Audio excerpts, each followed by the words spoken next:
देश में विचारधारा की लड़ाई चल रही है। एक तरफ आरएसएस बीजेपी की विचारधारा और दूसरी तरफ कांग्रेस पार्टी की विचारधारा। पार्टियां बहुत हैं, विपक्ष में पार्टियां हैं, मगर विचारधारा की जो लड़ाई हो रही है वो बीजेपी और आरएसएस और कांग्रेस की विचारधारा के बीच में लड़ाई हो रही है। कांग्रेस की विचारधारा, कॉन्स्टिट्यूशन की विचारधारा, देश को जोड़ने की विचारधारा, सबको एक साथ लेने की विचारधारा, जो हमारा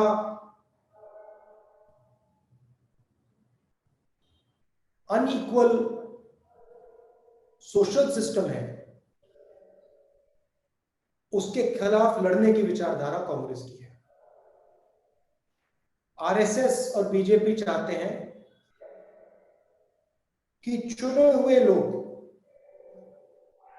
इस देश को चलाएं, पूरा का पूरा धन चुने हुए लोगों के हाथों में हो, सारे के सारे इंस्टीट्यूशंस उन्हीं लोगों के कंट्रोल में रहें, चाहे वो जुडिशरी हो, चाहे वो ब्यूरोक्रेसी हो, चाहे वो आर्मी हो, इलेक्शन कमीशन हो, स्कूल्स और कॉलेजेस हो। आरएसएस चाहती है कि ये सारे के सारे उन्हीं के कंट्रोल में रहें।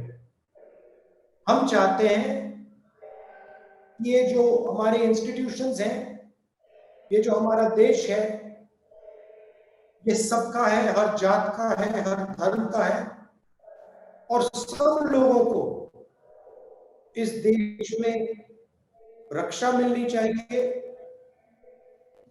एकता होनी चाहिए, भाईचारा होना चाहिए। ये लड़ाई है। आपने देखा मणिपुर में क्या हुआ और क्या हो रहा है, और आपको आश्चर्य होगा कि प्रधानमंत्री जी ने मणिपुर के बारे में एक शब्द नहीं कहा। आपको लगा होगा कि देश के प्रधानमंत्री जब देश का एक प्रदेश जल रहा है तो देश का प्रधानमंत्री कुछ ना कुछ तो कहेगा।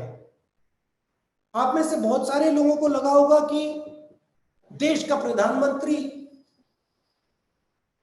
हवाई जहाज में जाकर इम्फाल में, कम से कम इम्फाल में लोगों से बात करेगा। पिछले कोई भी प्रधानमंत्री होते, कांग्रेस के प्रधानमंत्री तो वहीं बैठ जाते, मगर आपको आश्चर्य होगा कि हिंदुस्तान का प्रधानमंत्री नरेंद्र मोदी मणिपुर क्यों नहीं जा रहा है,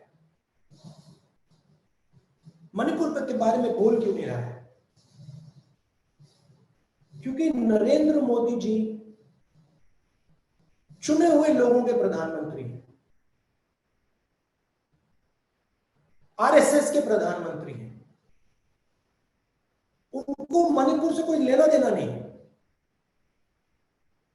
वो जानते हैं कि उनकी विचारधारा ने मणिपुर को जलाया है, मगर जो मणिपुर में दुख है, दर्द है, जो महिलाओं को चोट पहुंची है, उससे नरेंद्र मोदी जी को कोई फर्क नहीं पड़ता। और मैं आपको गारंटी देके कह सकता हूं कि जिस मणिपुर ने प्रधानमंत्री के दिल में दर्द नहीं पहुंचाया, वही मणिपुर इस मीटिंग में हमारे हर कार्यकर्ता के दिल में दर्द पहुंचा रहा है।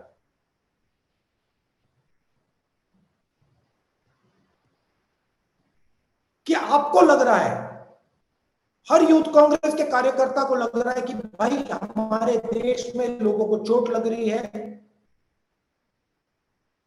लोगों को दुख हो रहा है, हमें उनके साथ खड़ा होना चाहिए। मणिपुर में जाके खड़े होना चाहिए। अगर मणिपुर में नहीं जा सके तो जहां हम खड़े हैं, हमारे दिल में जो दर्द है, जो हमारी भावना है उनके लिए,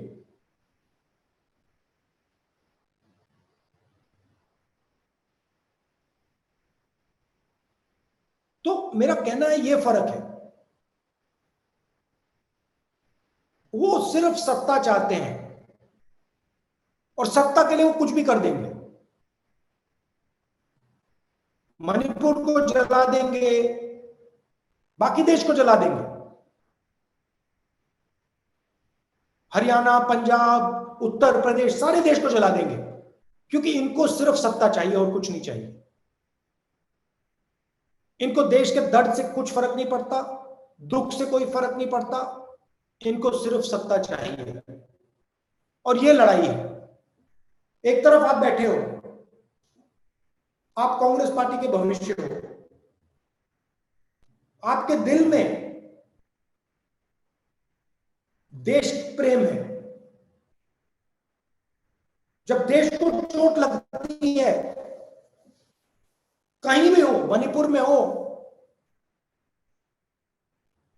तमिलनाडु में हो, जम्मू कश्मीर में हो, उत्तर प्रदेश में हो, कहीं भी हो, जब देश को चोट लगती है, देश की किसी नागरिक को चोट लगती है, चाहे वो हिंदू हो, मुसलमान हो, सिख हो, ईसाई हो, तमिल बोलता हो, बंगाली बोलता हो, आपके दिल में चोट लगेगी एकदम।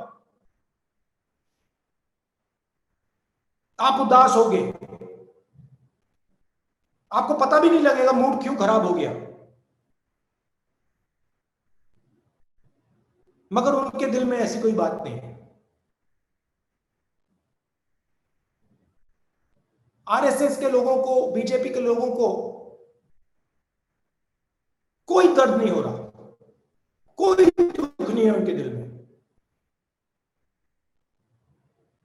क्योंकि हिंदुस्तान को बांटने का काम यही करते हैं और सदियों से करे आ रहे हैं।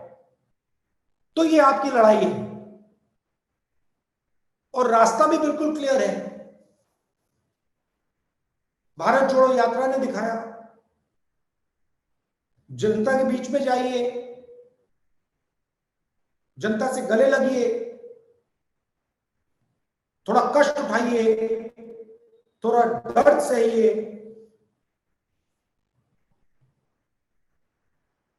और अगर आप ये काम करेंगे तो आप आने वाले समय में कांग्रेस पार्टी के नेता बनेंगे। अगर आपके दिल में दर्द नहीं है तो आप कांग्रेस पार्टी के नेता नहीं बन सकते। अगर आपको जब मणिपुर को चोट लगी, अगर आपको चोट नहीं लगी तो आप कांग्रेस पार्टी के नेता नहीं बन सकते। अगर किसी महिला का बलात्कार होता है तो आपके दिल में दर्द नहीं होता तो आप कांग्रेस पार्टी के नेता नहीं बन सकते।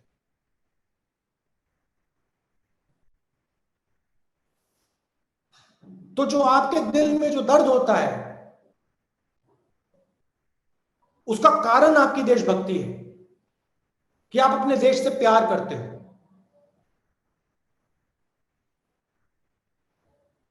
तो अगर आप अपने देश से प्यार करते हो तो फिर आपको देश से जुड़ना भी पड़ेगा। जुड़ोगे कैसे? जनता के बीच में जाके, उनकी कठिनाइयों को समझ के, उनके बीच में रह के और एक दूसरे से प्यार और मोहब्बत से बर्ताव करके। भारत जोड़ो यात्रा में बहुत अच्छा नारा निकला, नफरत के बाजार में मोहब्बत की दुकान खोलनी है। यही भी आपका काम है और कुछ बोलने की जरूरत नहीं है। मणिपुर में इन्होंने नफरत की बाजार खोली, चलिए हम जाके मोहब्बत की दुकान खोलते हैं। जहां भी ये नफरत फैलाते हैं वहां आप जाके मोहब्बत की दुकान खोलिए। और देखिए, मजे की बात देखिए, ऑपोजिशन अलायंस ने बहुत सुंदर नाम चुना,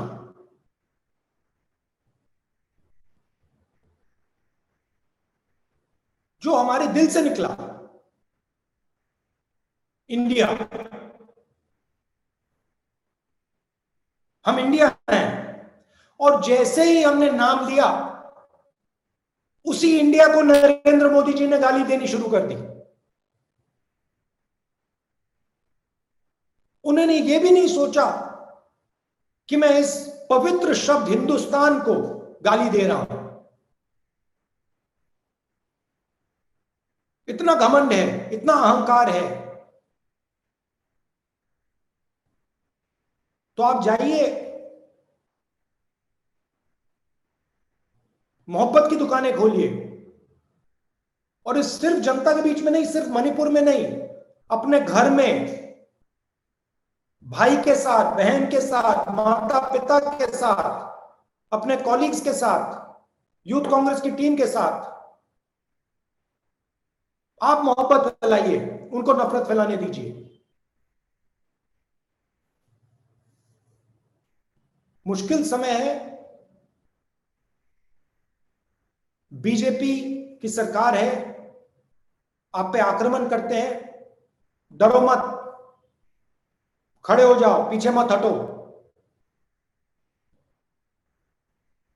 मैं आप सबको कांग्रेस पार्टी की विचारधारा की रक्षा करने के लिए बधाई देता हूं, और जो आपकी अगली मीटिंग होगी उसमें मैं आपको जूम से नहीं, मगर वहां आकर आपसे बातचीत करूंगा। बहुत बहुत धन्यवाद।